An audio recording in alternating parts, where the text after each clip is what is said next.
Mutual Studios in Washington, I'm Fulton Lewis, and that's the top of the news as it looks from here.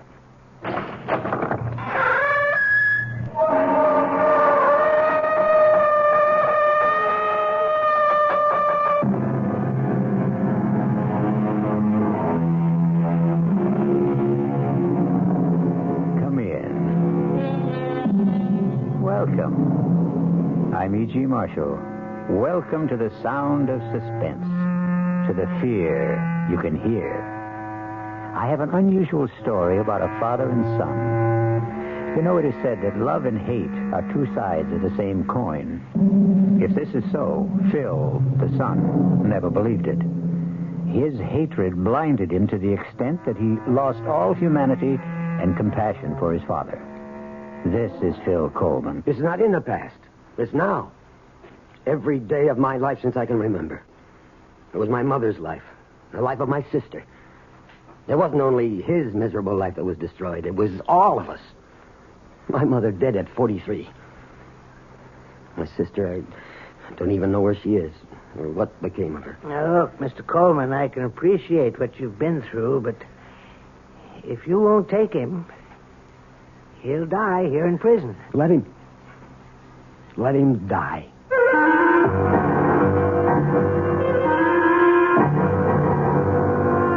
Our mystery drama, Accounts Receivable, was especially written for the Radio Mystery Theater by Sidney Sloan and stars William Prince.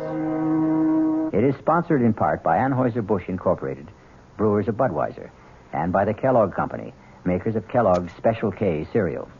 I'll be back shortly with Act One.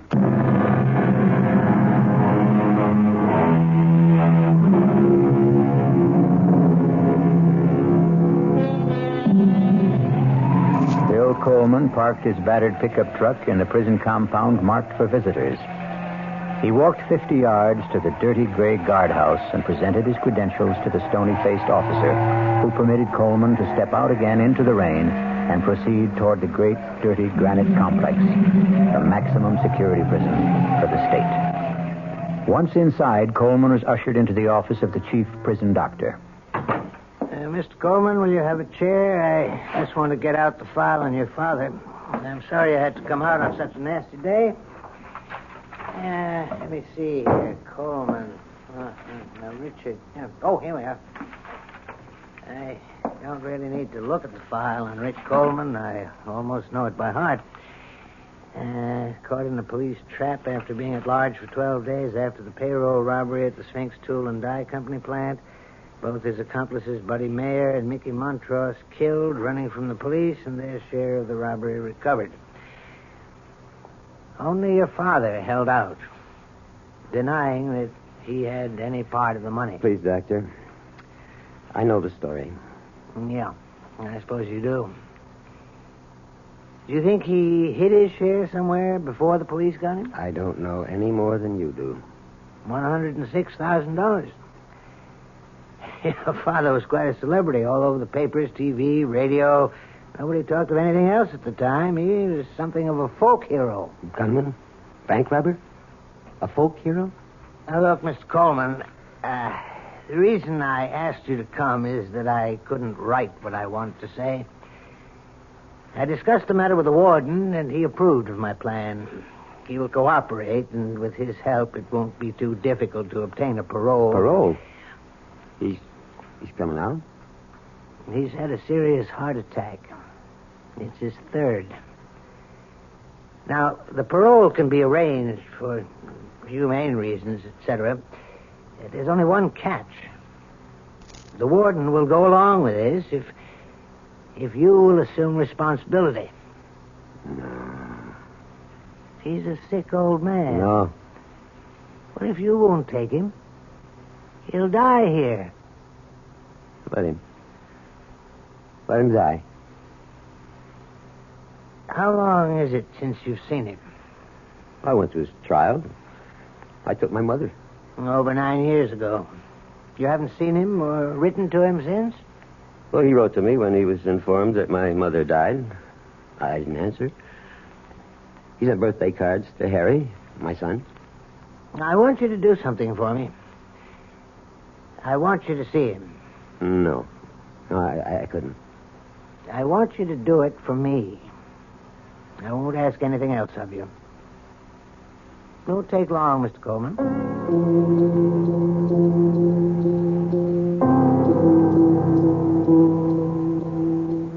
Rick?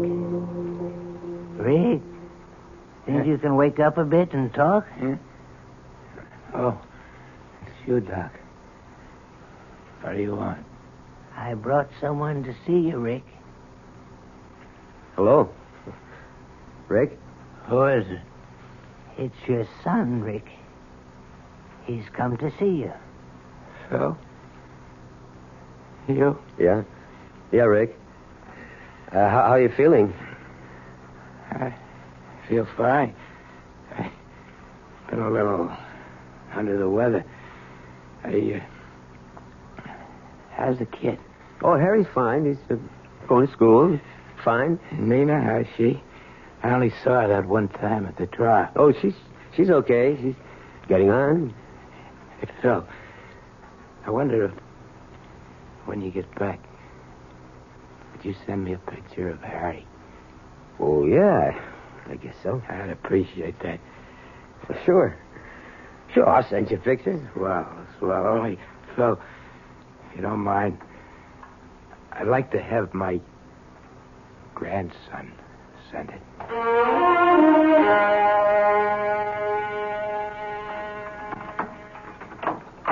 Phil, is that you? Yeah, Nina. Come on out in the kitchen. I'm fixing dinner. Yeah, smells good. One of your favorites. I thought I'd make you feel better with a good meal in you after a day of driving in the rain. Is it still raining? Oh, it stopped about an hour ago. Just about when I got to Glens Falls. That's good. We had enough rain. Yeah. Harry home? In his room doing his homework. But was that radio going? He says he concentrates better. Ames call? Yeah, twice. About 30 minutes ago. He seemed angry. That's too damn bad. I wish you and him got along. It'd make it so much easier. But he never does his share of the work at this station. If he has to go out and pump a tank of gas, you'd think the world was coming to an end. He hardly gets his hands dirty. Well, now, you knew he didn't know anything about the gas station business, Phil. Okay, I needed his money, but I can't carry him on my back. I gotta buy him out. Well, ain't you gonna ask me? I know you'll get around to it in your own time. I saw him. Talked to him. How is he? Hardly recognized him. Gotten so old. I don't think he knew me at first. He's been sick. Heart. Doc said it was his third, a bad one. That why they wanted you to come see him? Partly. They had something else up their sleeve. They're going to let him out. Out? Well, I thought he was in for life. That's right. 4-time loser, they call it. According to the state laws, that's life. But because of his health, the doc called it humane reasons or something, they'll parole him. And they have to get your approval, huh? That why they made you come? Something like that. They want me to be responsible for him. What? Want me to take him in, take care of him. Well, maybe he wouldn't want that, Phil. He's got nothing to say about it. It's either that or die in prison. Oh, Phil. I told him. No, I wouldn't have him. Now, Phil, you know you're going to take him in. No, I'll never have him in my house. Let that jailbird die where he belongs. Let him die in prison.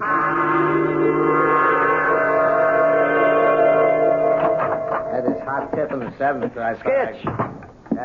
Just a minute, Lou. Can't you see I'm busy, Coleman? Oh, anyway, so what happens? I plunge. I put 20 on his nose. Skitch, cut it short, will you? I want to talk to you. Lou, I'm sorry. I'll have to continue this later. Boy, have you got a nerve. Your damn telephone call's so important you can't wait on a customer. That punk, I knew he was there. Give me $2 worth. I'm trying to discourage customers like that. Looks like you're trying to discourage all of them. We're losing people every day to Ray Damon at the People's Corner. Good. Why don't you buy me out and go join up with your buddy Ray? You make me very happy. I can't talk to you anymore without getting into a fight. I want out, Coleman. I want it quick. Buy my half of the business and run things your own crooked way. Crooked? What are you saying? I'm wise to you, Coleman. I've known about you for the last 3 years. What? I should have known it 4 years ago. I could have avoided all this. Avoided what, Ames? Okay, buddy, if you want it cold and clear like a weather report, your father's a jailbird. Go on. Why should I go on? You get what I mean. No, I don't. I'd like to have you spell it out. All nice and slow. You know the old saying, like father, like... You're the lowest scub I've ever known. To lay on me about what my father's done. I've never cheated you out of one lousy cent. I put up with you, split even with you for 4 years. You haven't done 5 cents worth of work. This does it. I want you to get up 15 grand by the end of the month and buy me out. I'm seeing Clark Wetley at the bank tomorrow morning. As for you, you don't have to come around here to use the phone in the men's room. You just stay home. I'll send you your cut. Now get out of my service station.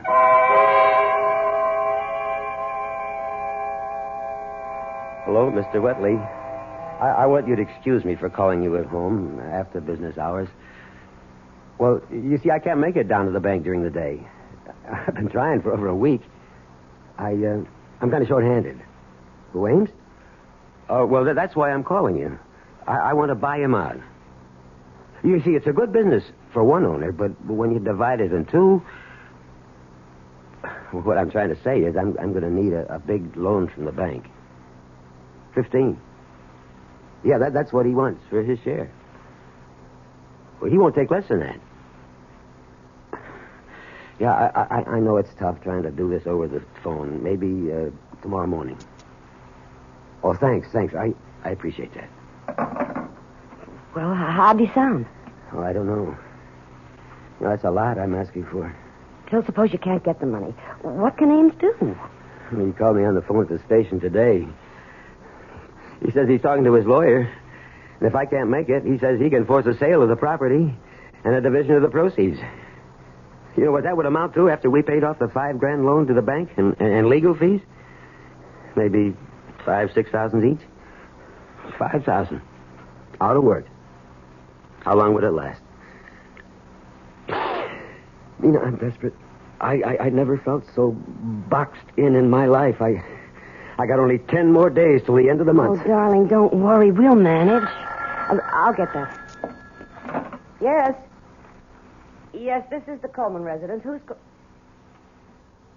Well, yes, he's home, but I don't know... Who is it, Nina? Pardon me a minute.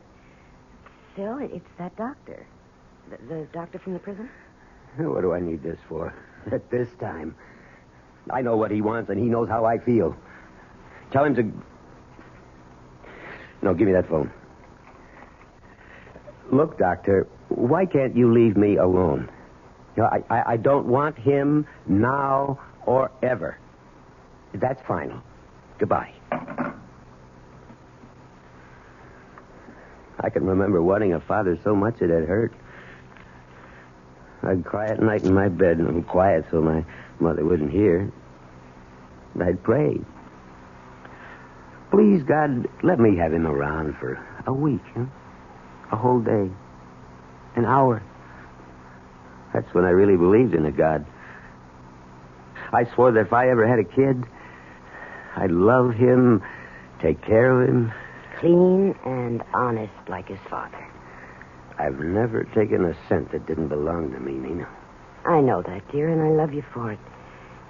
You're a good man. That wasn't the first time the doctor has called, was it? No, he's called at least 5 times in the last few days. Call him. Tell him that the old man can come. Oh, Phil. I don't know how we're going to manage. And so Phil Coleman yields to the pressure around him to accept his father into his home. The barrier of hate he has built up, however, will not dissolve. We'll return shortly with Act 2.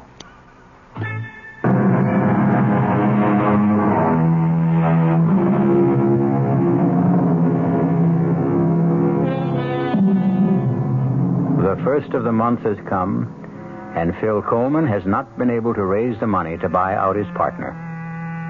Another event is taking place which brings him no joy.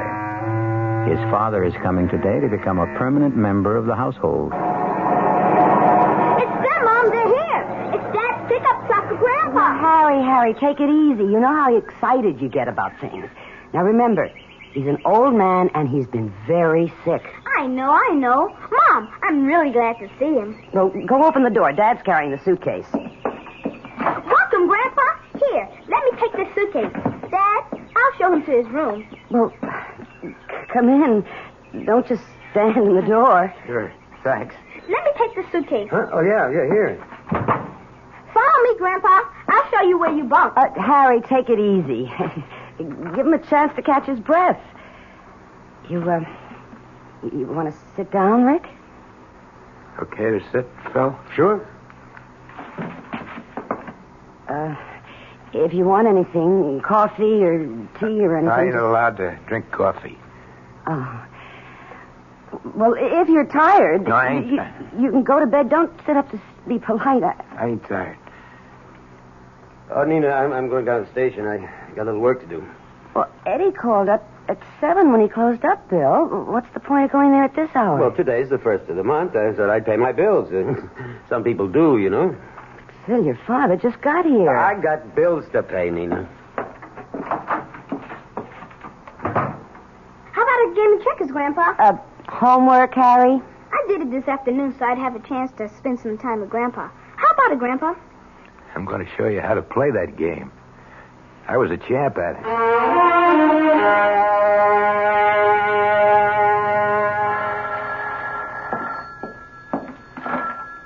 Coleman Service Station. Oh, Mr. Wetley.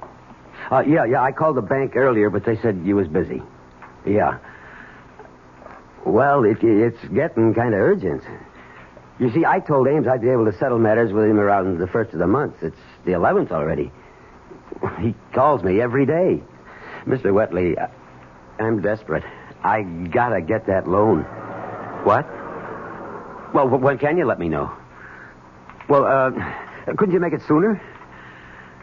Okay, Mr. Wetley. I know you're doing your best for me. Pardon me, Mr. Wetley. Someone wants gas. Please call me as soon as you know. Thanks. Goodbye. Coming. Oh, I'm sorry to keep you... This the way you do business, Coleman? You're going to run this joint into the ground in 3 months. Well, I'm sorry, but Eddie's out to lunch. Or something, Skitch. Mr. Ames to you, Coleman.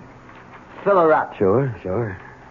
Reason I dropped by, Coleman, my lawyer's drawing up papers to dissolve our partnership and... Well, I was just talking to the bank when you drove in. Good. When are you getting the cash? Soon. What does that mean? Either you're going to get it or you ain't. Don't try stalling me with soon. You said you'd have it before the end of last month. You know what the date is today? I'm doing my best, It ain't good enough. Give me a little time. Now, you'll get your 15 grand. I'll give you another week. Thanks, Ames. You know why I think you're going to be able to come up with the money? Your old man is living with you now.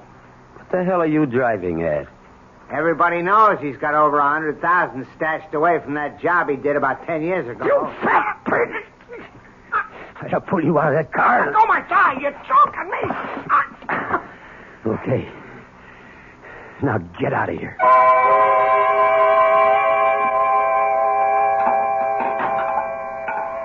Coach says I'm a natural for basketball, Dad. All I need is practice. Yeah, good. Nina, you know I got to get back and relieve Eddie for dinner if the meal ain't ready. It's all ready, Phil. It's all ready. Rick, food's on the table. Thought I'd join you for grub. I don't want to cause no trouble. Sit down, Grandpa. There was a man here to see you today, Rick. See me? Mm-hmm. Can't imagine who'd be coming around to see me. Maybe some old cellmate. Phil. Guess maybe Phil's right. One of my old buddies.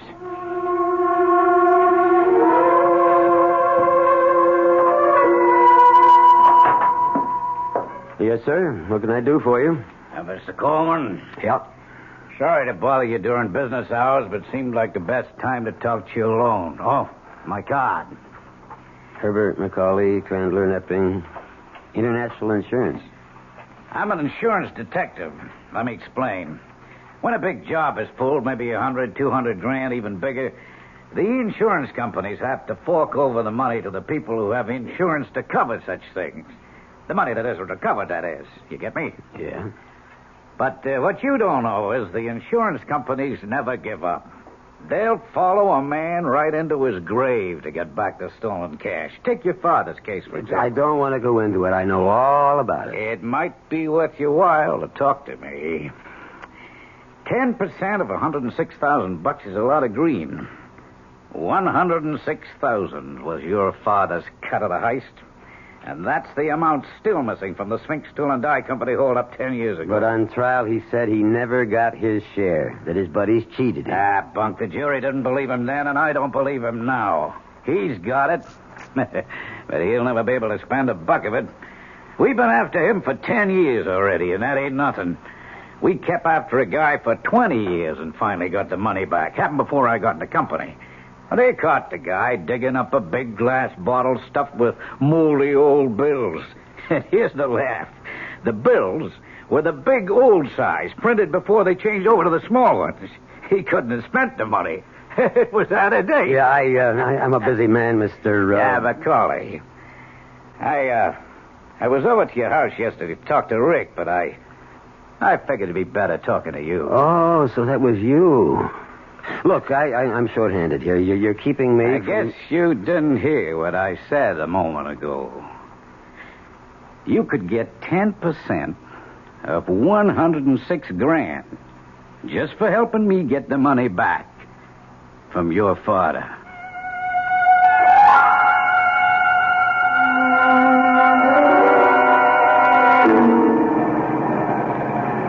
Okay, now, what's the big mystery? Where's Harry? Didn't go to church last Sunday either. No big mystery, Phil. He's out with the boys practicing basketball. So you have to practice today? It's the only time the basketball field or court or whatever they call it is available. So the little stinker thought he was going to get away with it, did he? Oh, well, now, don't be too hard on him. He's a good boy, and he works very hard at his schoolwork. Oh, I know. I used to go AWOL Sundays whenever I could as a kid, play basketball. Used to make my mother sore. Once she came right out to the lot where I was playing and grabbed my ear and walked me 3 blocks like that to school. No, I ain't mad at him, but I got to make a little fuss to show him my comics. Okay, Nina. Now, don't make a big thing out of it, huh? Think he's home yet? Well, he wouldn't be this early. Got your key? Well, the door isn't locked. Your father's home. Well, Harry, you're home. Hello, Mom. Hi, Dad. This is Mr. Kanaki, my gym teacher. Hello, How do Mr. you Coleman. do? I'm sorry to bother you, especially on a Sunday, but... Anything wrong? Well, Mr. Coleman, let me tell you that I know Harry's a good boy and an excellent student. And nothing is going to be done to spoil his record. Well, what are you driving at, Now, Mr. don't lose your temper, Phil? Mr. Coleman. It's just that Harry and 2 other boys have been playing basketball in the school gymnasium on Sundays. Well, what's so bad about that? Well, they had to break into the school to use the gym. And now, although they're all 14 and wouldn't be prosecuted for criminal action at that age, breaking and entering is a serious matter. Breaking and entering. And when we found the locks jimmied last week, we set a trap this Sunday. And what do you intend to do? Oh, well, frankly, we are not going to do anything. But we expect that the boys' parents will exert some sort of influence to keep this from recurring. You've talked to the other parents. Oh, yes, on the phone. 3 boys caught busting into the school. You call and tell the parents of the other 2 kids about it on the phone. But Harry's folks get a personal interview. Why? Well, you see, this is sort of difficult to explain, Mr. Coleman, but... Maybe I can help you. Wait, Phil. Harry, you go to your room. No, he better stay right here. Sit down, Harry. Now, Mr. Kanaki, I'll tell you why you came here to talk to me, personal-like. You know the name Coleman for a long time, don't you? Read about it in the papers? Well, really, it was your son who revealed that Rick Coleman was his grandfather. He turned in a theme last week to his English teacher, Mrs. Margolis, which rather shocked her. He used bad words? Oh, no, that wasn't it. He seemed proud of the accomplishments of his grandfather, extolled his talent, so to speak.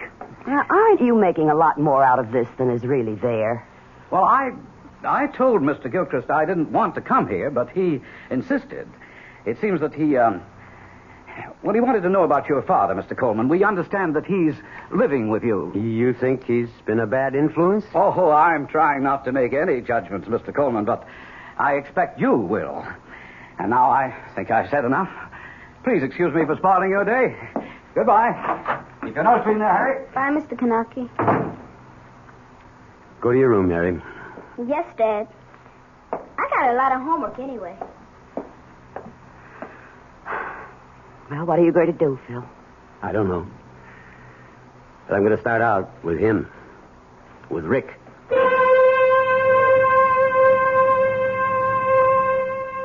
In Phil's mind, his father's influence was spreading like some evil disease. Now even young Harry was infected. But what he neglected to notice was the change in his own character. We'll be back shortly with Act 3.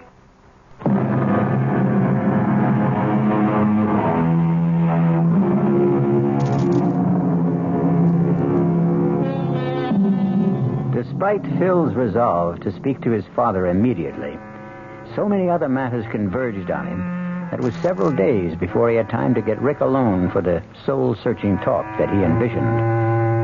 Strangely enough, the conversation, when he finally got around to it, took an entirely different course. Come. Rick, you busy? Doing what? I've been expecting you for the last couple of days. Harry said you wanted to talk to me. Yeah, but I've been busy. I've got lots of troubles. I'm only one, huh? Well, you want I should pack up and... What are you talking about? Only place I gotta go is back to Stir. Now that the kid gets rapped with a charge of breaking and entering. I figure this is it. Time for me to pack up. Why did you give him all the stuff on you?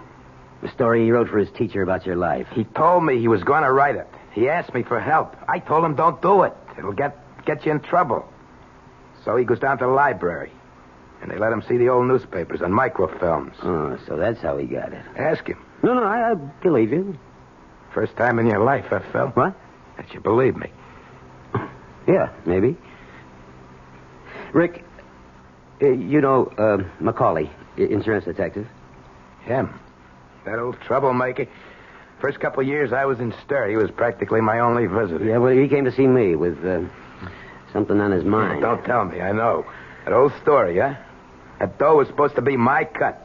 They want it. They're willing to pay me to help them get it. He offered you 10%, right? That's right. What'd you tell him? Listen, I got to explain something to you. You told him you'd go along. You'd get the money, didn't you? Look, Rick. You'll never be able to spend it. I'm desperate for cash. I need $15,000 to pay off my partner, to get him out of the business. I know. Harry gave me all the details. And if he forces a sale to dissolve the partnership, I'm done for.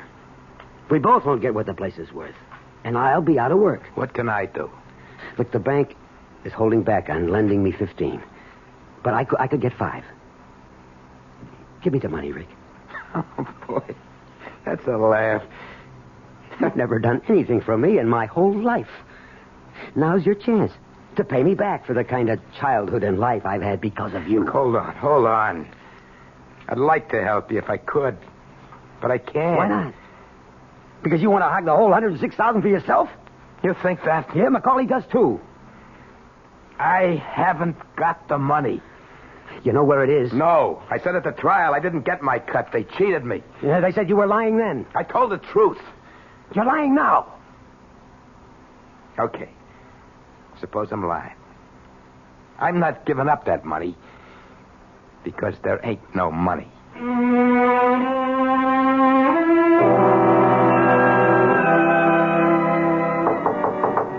Yeah? Busy? Dad? Come on in. I didn't want to bother you, Harry, if you're doing your homework. Nearly finished. You want to talk to me? Yeah. Yeah, Mom's in the kitchen doing the dishes. I thought this would be the best time to talk to you alone.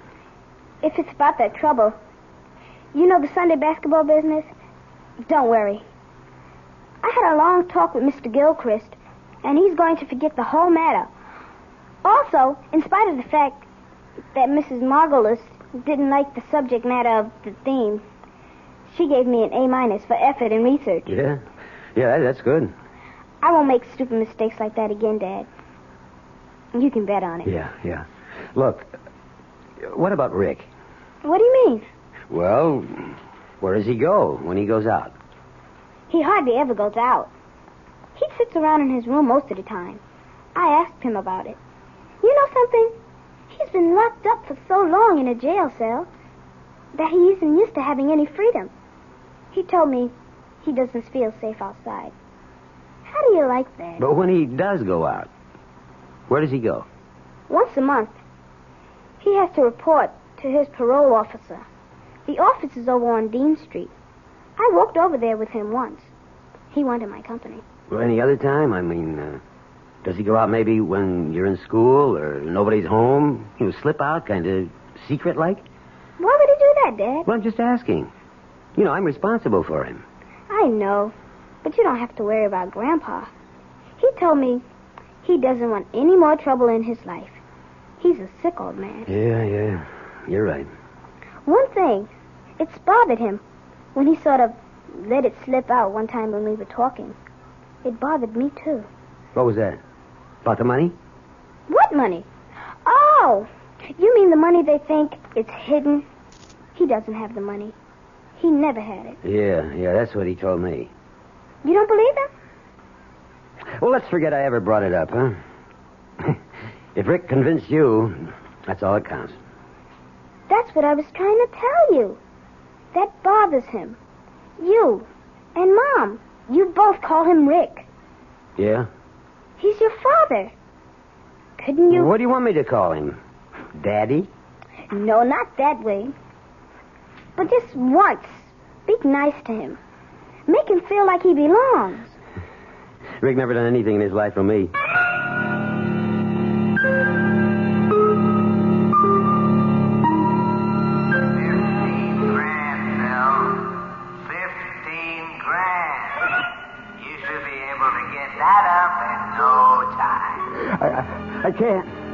I can't.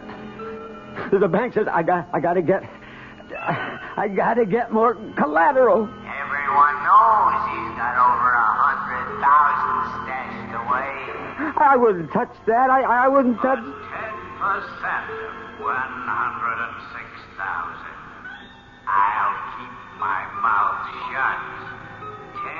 10%. That's fair. I wouldn't touch that dirty money. Take the money. All of it, Bill. It belongs to you. I stole it for you. 106,000. Rick earned the money. Phil, wake 10 up. years. Nearly 10 years. Phil, darling, you're having a bad dream. It's my money. Phil. It belongs to me. Darling, please, wake up. No, it's my money, all of it. Phil, open your eyes.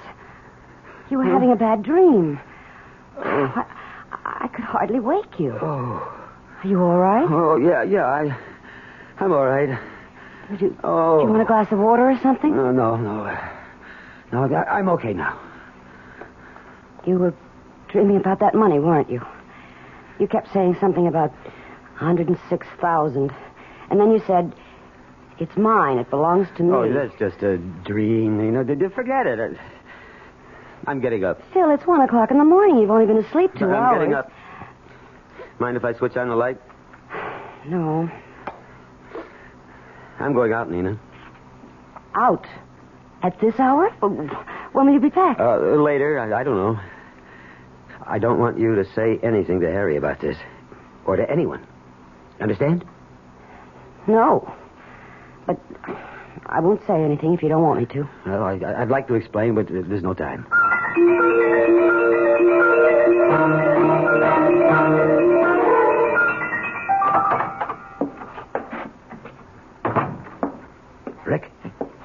Rick. Wake up. Yeah? Who is Me, Rick. Get up. What's the matter? I'll turn the light on. What's going on? Get your clothes on, Rick. What time is it? It's the middle of the night. Get your clothes on. Yeah, sure, fellas. Sure, if you say so. Come on, hurry up. Get dressed. Sure. But I don't get it. But I do. What? What you owe me. Oh. What do you mean for room and board? Oh, sure. Look, Rick, I don't want to play games with you. I want the money that you hid away for 10 years. You owe it to me, and I need it. You really think I got it? You really think I got it? I will... Get up! Get up! Don't you laugh at me. Don't you ever laugh at me. I wasn't. It just struck me that you believe I got that loot stashed away someplace, just like everybody else. That's right. And I want it. Now, you and me are going to go where that money is. Phil, tonight. I swear I ain't got it. I never had it. Get out. Come on, get out. I told you the truth, Phil. You never told the truth in your whole rotten life. But you're going to come clean with me now, Rick. We're going out tonight, and we're going to get that money. All of it. Phil, you're acting crazy. It's mine. That money. You owe it to me. It's kind of like what they call accounts receivable. It can't work, Phil. It can't work. Why not? Because there ain't no money. There never was. I never got any. Rick, you all right? Yeah, just fine. Well? Okay, let's go. You win.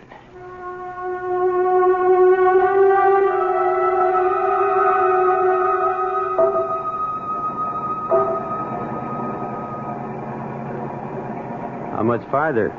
We've been out nearly an hour. Keep going. It's near Plainfield. I'll tell you when.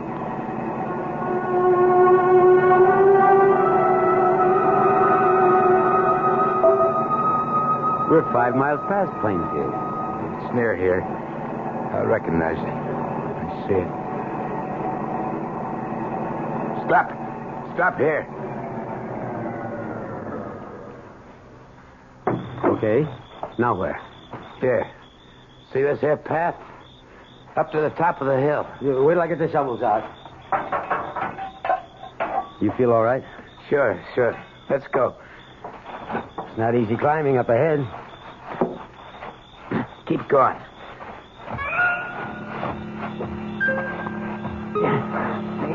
Keep going.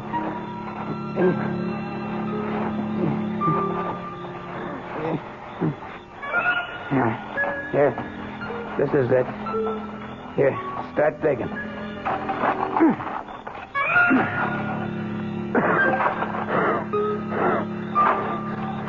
You sure this is the right place? Rick, you hear me? You all right? I was asking you if you could have been mistaken about the spot. The spot where you hid the money. Oh, no mistake. No. Down over 3 feet now. Deeper. Okay. I'm getting bushed. Give me a shovel. I'll help. No. I'm okay. Give me a shovel. Give me. Sure. I don't know why you want to. You're too weak to do much. Here. Want to know why I want to dig? Why? So, sorry for what I done to you. Why you want to dig? Didn't give you nothing in your whole life. I'm really sorry for what. I was rotten to you.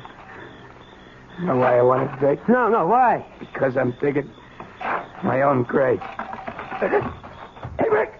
Rick, what is it? Put me down. Put me down.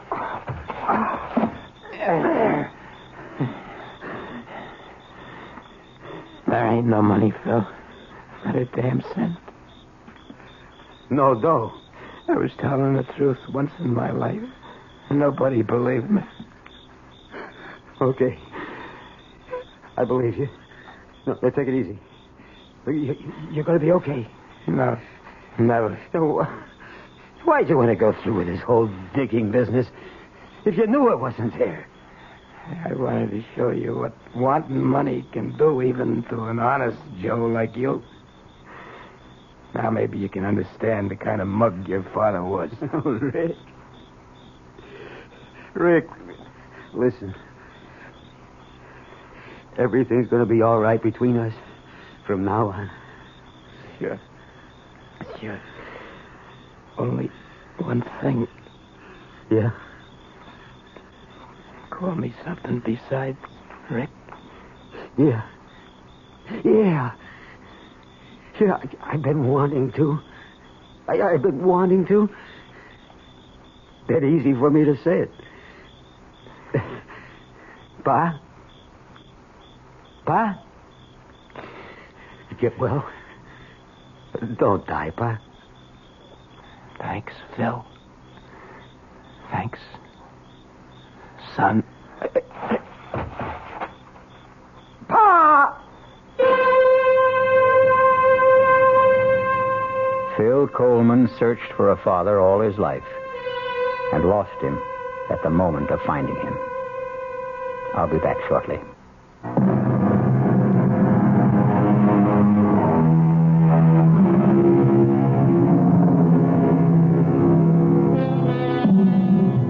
The other side of the coin was revealed to Phil too late. But in his heart was a new understanding of his father, of his son, and the meaning of love. Our cast included William Prince, Joseph Julian, Ralph Carter, Joan Lovejoy, Robert Dryden, and Ian Martin. The entire production was under the direction of Himan Brown. Now, a preview of our next tale. I said, who are you? Tell me. Spencer. What are you doing here? Now, look, darling, if this is Oh, no. What am I doing if here? this is a joke, it's not in the best of taste. I'm afraid I don't know where I am. Or who you are. Where are you going? Home. This is your home, Spencer. Please, don't be alarmed, please. I hope I haven't frightened you. I'll leave this minute. You mean that after 23 years of marriage, you look at your wife one morning and you don't know who she is? This is E.G. Marshall inviting you to return to our Mystery Theater for another adventure in the macabre. Until next time, pleasant dreams.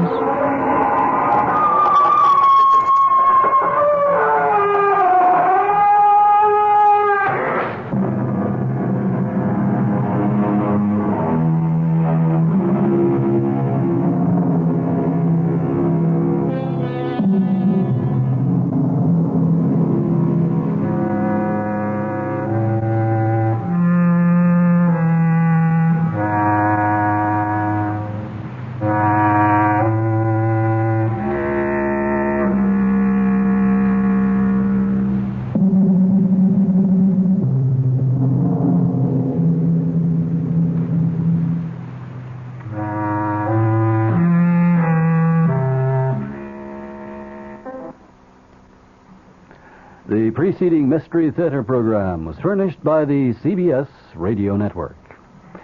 This is WOR New York, an RKO General Station, your station for news as it happens. Your dial is set for the latest international, national, and local news with John Scott reporting from the 710 newsroom. WOR New York, the time 8 o'clock.